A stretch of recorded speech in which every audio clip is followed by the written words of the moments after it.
ಕರ್ನಾಟಕ ರಾಜ್ಯದ ಎಲ್ಲ ಭಾವಿ ಶಿಕ್ಷಕರೇ ನಮಸ್ತೆ.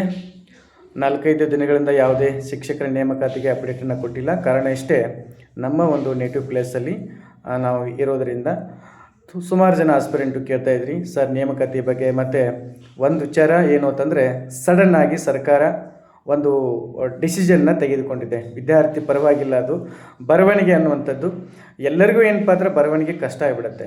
ಇವಾಗ ನಾನು ಮುಂಚೆ ಹೇಳಿರ್ತಕ್ಕಂಥ ವಿಚಾರ ಏನು ಅಂತಂದರೆ, PhD ಅವರಿಗೆ ಮ್ಯಾಥಮೆಟಿಕ್ಸ್ ಯಾವ ರೀತಿ ಅವರು ಬರಿಬೇಕಲ್ಲ, ಬಿಡಿಸ್ಬೇಕಲ್ಲ, ಲೆಕ್ಕ ಬಿಡಿಸ್ಬೇಕು. ಆಮೇಲೆ EVS ಅನ್ನು ಬರೀಬೇಕು, ಕಷ್ಟ ಆಗುತ್ತೆ. ಮ್ಯಾಥಮೆಟಿಕ್ಸು ತುಂಬ ಏನಪ್ಪ ಅಂದರೆ ಮ್ಯಾಥಮೆಟಿಕ್ಸು ಮತ್ತು EVS ಕಷ್ಟ ಆಗುತ್ತೆ. ಒಟ್ಟಾರೆ ಏನಪ್ಪ ಅಂದರೆ PhD ಅವರಿಗೆ ಬರವಣಿಗೆ ಅವಶ್ಯಕತೆ ಇಲ್ಲ ಅಂಥೇಳಿ ಅವತ್ತು ಡಿಪಾರ್ಟ್ಮೆಂಟ್ಗೂ ಹೇಳಿದ್ದೀವಿ. ಮತ್ತು ಮಾನ್ಯ ವಿಕಾಸ್ ಸಿರಳ್ಕರ್ ಸರು ಸಹಿತ ಇದರಲ್ಲಿ ಭಾಳಷ್ಟು ಕಾಳಜಿಯನ್ನು ತೋರಿಸಿ 31ಗೆ ಒಂದು ಕಮಿಟಿ ಮೀಟಿಂಗಲ್ಲಿ ಎಕ್ಸ್ಪರ್ಟ್ ಇರ್ತಕ್ಕಂಥವ್ರು ಬರ್ರಿ ಅಂತೇಳಿ ಆಹ್ವಾನ ಕೊಟ್ಟಿದ್ದಾರೆ. ಸೊ ಇದು ಆಲ್ಮೋಸ್ಟ್ ಏನಪ್ಪ ಅಂದರೆ ಸಕ್ಸಸ್ಫುಲ್ ಆಗುತ್ತೆ. ಇನ್ನೊಂದು ದೈಹಿಕ ಶಿಕ್ಷಕರಿಗೂ ಸಹಿತ ಬರವಣಿಗೆ ಕಷ್ಟ ಆಗುತ್ತೆ.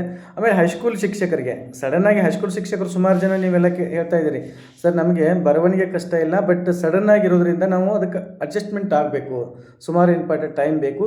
ಇದೊಂದು ಬಾರಿ ಏನಪ್ಪ ಅಂದರೆ ನೀವು ಒಂದು MCQ ಮಾದರಿಯಲ್ಲಿ ಕ್ವಶನ್ಗಳನ್ನ ತಂದು ಎಕ್ಸಾಮನ್ನು ಕಂಡಕ್ಟ್ ಮಾಡಿಬಿಡಿ ಅಂತ ಹೇಳ್ತಾ ಇದ್ರಿ. ಇದಕ್ಕೆ ತಕ್ಕಂತೆ ಇಲಾಖೆ ಜೊತೆಗೆ ಮತ್ತು ಅಧಿಕಾರಿಗಳ ಜೊತೆಗೆ ಮತ್ತು ಒಂದಿಷ್ಟು MLCಗಳನ್ನ ನಾನು ಸಂಪರ್ಕ ಮಾಡಿದ್ದೀನಿ. ಸೊ ಆಲ್ಮೋಸ್ಟು ನಿಮ್ಮ ಒಂದು ಕೋರಿಕೆ ಖಂಡಿತ ಏನಪ್ಪ ಅಂದರೆ ಈಡೇರುವಂಥ ಸಾಧ್ಯತೆ ಇದೆ. ಅದಕ್ಕೆ 31 ಏನಪ್ಪ ಅಂದರೆ ಒಂದು ಉತ್ತರನೂ ಸಿಗ್ಬೋದು ಅಂತೇಳಿ ಅನ್ಕೋತೀನಿ.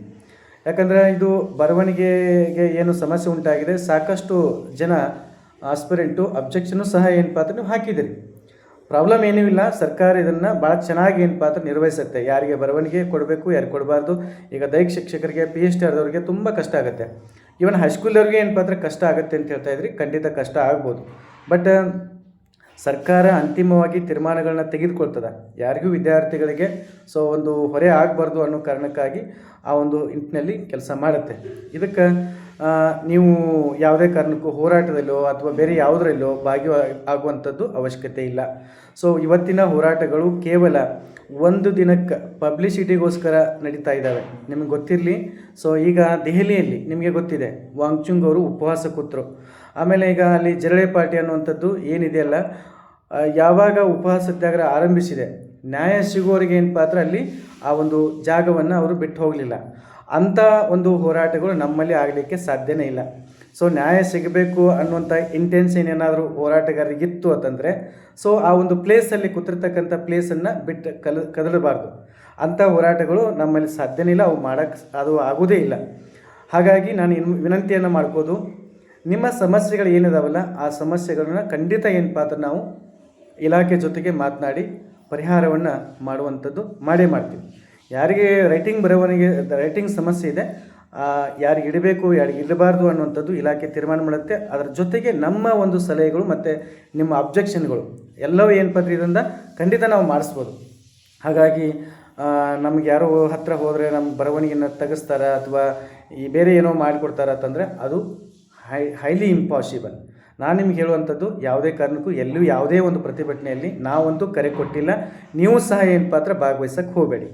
ಇಷ್ಟು ನಂದು ಏನಪ್ಪ ಅಂದರೆ, ಯಾಕಂದರೆ ನಮ್ಮ ಕರ್ನಾಟಕ ರಾಜ್ಯದಲ್ಲಿ ಅಂಥ ಒಂದು ಸ್ಟ್ಯಾಂಡ್ ಆಗಿರ್ತಕ್ಕಂಥ ಹೋರಾಟಗಳು, ಉಪವಾಸ ಸತ್ಯಾಗ್ರಹ ಕೂತು ಅಮರನಂತ ಉಪವಾಸವನ್ನು ಮಾಡಿ ಏನಪ್ಪ ಅಂದರೆ ಅಂಥ ಒಂದು ಗಟ್ಟಿಯಾಗಿರ್ತಕ್ಕಂಥ ಹೋರಾಟಗಳು ನಮ್ಮಲ್ಲಿ ಕರ್ನಾಟಕದಲ್ಲಿ ಸಿಗಲಿಕ್ಕೆ ಸಾಧ್ಯ ಇಲ್ಲ.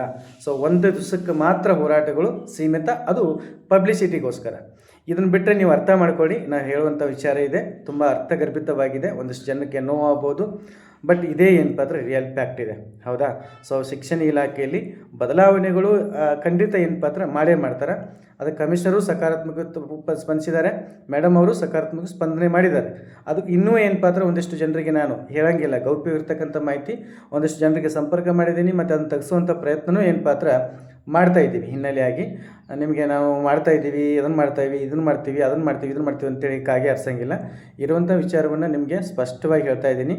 31 ಏನು ನಮ್ಮನ್ನ ಕಮಿಟಿ ಮೀಟಿಂಗಲ್ಲಿ ಕರೆದಿದ್ದಾರೆ, ಸೊ ಅಲ್ಲಿ ಏನು ಡಿಸಿಷನ್ ಸರ್ಕಾರ ತೆಗೆದುಕೊಳ್ಳುತ್ತೆ ಅದರ ಮುಂದಿಂದು ಫರ್ದರ್ ಅವಾಗ ಏನಾದರೂ ಅವಶ್ಯಕತೆ ಮಾಡಲಿಲ್ಲ ಅಂತಂದರೆ ಹೋರಾಟ ಅನಿವಾರ್ಯ ಇರುತ್ತೆ. ಅವಾಗ ಏನಪ್ಪ ಅಂದರೆ ನಾವು ನುಗ್ಗುವಂಥದ್ದು. ಈಗ ನಮ್ಮ ಒಂದು ಸಂಘಟನೆ ಅಥವಾ ನಮ್ಮ ಒಂದು ಹಿನ್ನೆಲೆಯಲ್ಲಿ ನಾವು ಯಾರಿಗೂ ಏನಪ್ಪ ಅಂದರೆ ಕರೆ ಕೊಟ್ಟಿಲ್ಲ. ನೀವು ಸಹ ಏನಪ್ಪ ಅಂದರೆ ಯಾವುದೇ ಹೋರಾಟದಲ್ಲಿ ಭಾಗಿಯಾಗಕ್ಕೆ ಹೋಗಬೇಡಿ. ಭಾಳಷ್ಟು ತುಂಬ ಬೆಳಗ್ಗೆಯಿಂದ ಅದೇ ಕರೆಗಳು ಬರ್ತಾ ಇದೆ. ಸರ್ ಹೋರಾಟದಲ್ಲಿ ಭಾಗವಹಿಸೋದೋ ಬೇಡ ಅಂತೇಳಿ.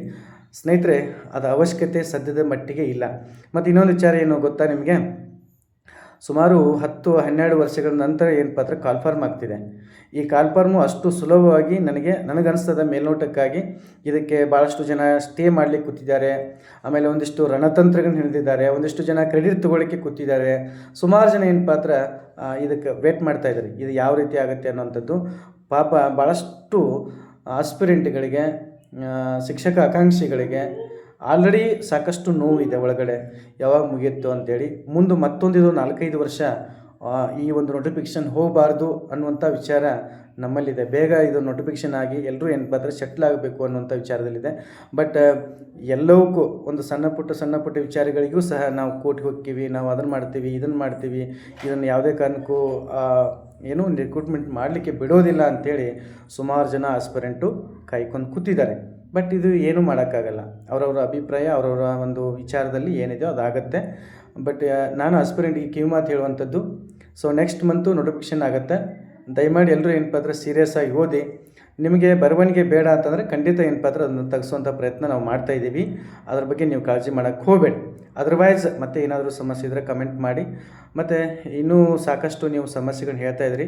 ಆ ಸಮಸ್ಯೆಗಳು ಸಹಿತ ಸದ್ಯದಲ್ಲೇ ಇನ್ನೊಂದು ಭಾಳ ಗಟ್ಟಿಯಾಗಿರ್ತಕ್ಕಂಥ ಒಂದು ನಿರ್ಧಾರವನ್ನು ಇಲಾಖೆ ತೆಗೆದುಕೊಳ್ಳಿಕ್ಕೆ, ಆ ಹಿನ್ನೆಲೆಯಲ್ಲಿ ಏನಪ್ಪ ಅಂದ್ರೆ ನಾವು ಮಾತನಾಡಿದ್ದೀವಿ. ನಿನ್ನೆ ಸಹ ಗುರೂಜಿಯವ್ರನ್ನೂ ಭೇಟಿ ಮಾಡಿದ್ದೀವಿ. ಆ ಒಂದು ವಿಚಾರಗಳು ಈಗ ಸದ್ಯಕ್ಕೆ ನಿಮಗೆ ಹೇಳೋದಿಲ್ಲ. ನೆಕ್ಸ್ಟ್ ಏನಪ್ಪ ಅಂದ್ರೆ ನಾನು ವಿಚಾರವನ್ನು ವ್ಯಕ್ತಪಡಿಸ್ತಾ ಇದ್ದೀನಿ. ತಾವೆಲ್ಲ ಪರೀಕ್ಷೆ ಹತ್ತಿರ ಇದೆ, ಡಾಕ್ಯುಮೆಂಟ್ಗಳನ್ನ ಸರಿಯಾದ ರೀತಿಯಲ್ಲಿ ಇಟ್ಕೊಳ್ಳಿ. ಮತ್ತು ಪರೀಕ್ಷೆಗೆ ನೀವು ಏನಪ್ಪ ಅಂದ್ರೆ ಸಿದ್ಧತೆಯನ್ನು ಮಾಡಿಕೊಳ್ಳಿ. ಹಂಗೇನಾದರೂ ಸಮಸ್ಯೆಗಳಿದ್ರೆ ಕಮೆಂಟ್ ಮಾಡೋದ್ರ ಮೂಲಕ ನಿಮ್ಮ ಸಮಸ್ಯೆನ ತಿಳಿಸಿ. Thank you so much.